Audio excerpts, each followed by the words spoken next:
আজকাল তারাও আমাকে খারাপ বলে। হাহারে কপাল, উপরওয়ালার কসম আজ পর্যন্ত যাদের জন্য ভালোটা ছাড়া কোনোদিন খারাপ চিন্তা করিনি।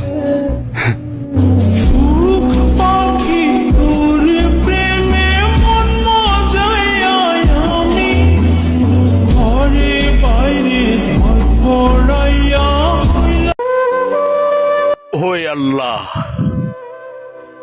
ভাগ্য দিচ্ছ তুমি, ওই ভাগ্যে যা লিখা আছে তাও লিখছ তুমি, কিন্তু ওই লেখার মধ্যে যে কষ্টগুলো আছে ওই কষ্টগুলো শুধু ভোগ করতেছি আমি।